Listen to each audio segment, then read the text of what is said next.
This is the Evening Buzz, presented by Mikail Atiyeh. We're still under these tariff trade wars that are going to go on for quite some time, and it seems like it goes back and forth. Some tariffs get paused, some don't. Some get even more higher. I mean, President Donald Trump is stopping at no one at this point, and especially even recently, China, he went from, I believe it was 105% tariff now to 125. So he's adding more fuel to the flame. So China might be getting ready to do something a little interesting themselves. In retaliation, a report has emerged that they are partially or entirely going to pull the plug on American movies in China. And it's not just for kicks.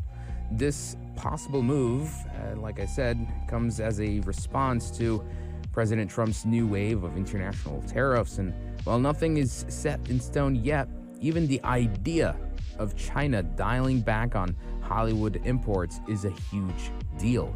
Now, some of you thinking, why? The reason is because Hollywood makes a lot more of their money through international revenue than domestically. And this has always been the truth. And especially with China, you know, it's a massive target audience. Getting even a fraction of that is still good money. And for China to be like, oh, we're going to have to cut you out completely, means that now Hollywood is going to look for any new way to outmaneuver this, to find ways to maybe cut down movie budgets if possible, because you have to admit China's industry is so valuable to everyone else. And that's the truth. The entertainment industry really relies on the Chinese market through movies, through shows, music, and video games. And this is something that they can't just deny. The reality is, Hollywood needs China more than China needs Hollywood. A great example, actually, that came out of China recently was a animated Chinese film called Ni 2 that became the 5th highest grossing film of all time, raking in a jaw-dropping $2.11 billion. It did that all by itself, and it was only in China. How crazy is this? It really puts into perspective just how China's homegrown film industry is no longer just playing catch-up. They're part of the big leagues now.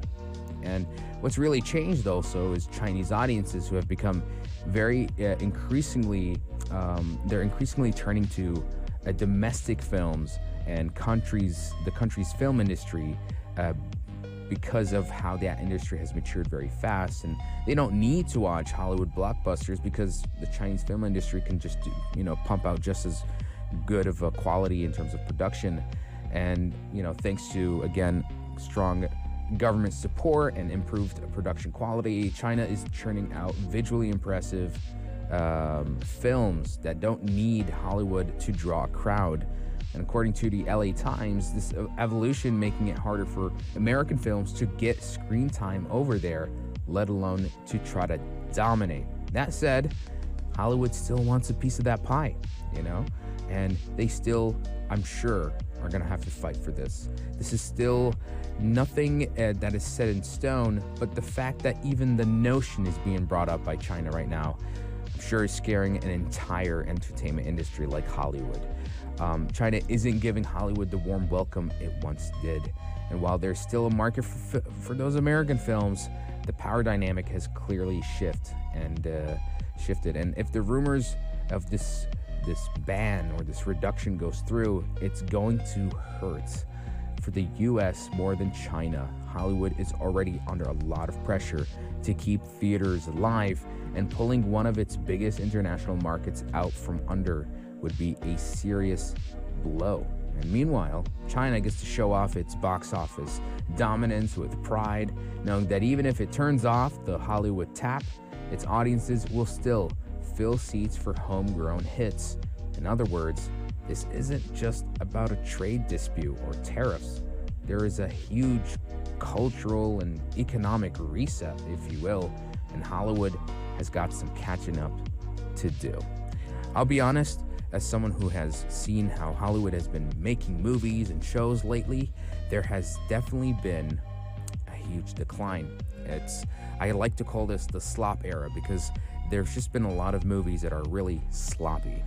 They're made to be visually nice and, they're watchable, but nothing about them have real cultural impact. When we think of movies that define the year and people remember them, we could look back at the classics. There's very few in between, and some of them are deservedly so. But 90% of the time, what we're getting is more of just regurgitated stuff, prequels and sequels and sequels of sequels and reboots and remakes. And it's just, when an original movie comes out in theaters, I kind of get excited. I'm like, oh my God, new idea. I'll definitely watch this, But yeah, Hollywood is in trouble. If China is going to pull out and they can't even try to market at, through that, I'm telling you, that's a big chunk of international revenue that Hollywood is going to lose. And perhaps this sort of pressure is much needed for an industry that perhaps has gotten a little bit too comfortable. Do let me know, share your thoughts and opinion. Let me know what you think of this. We're going to take a short break and we'll be right back with more news and highlights from the world of entertainment.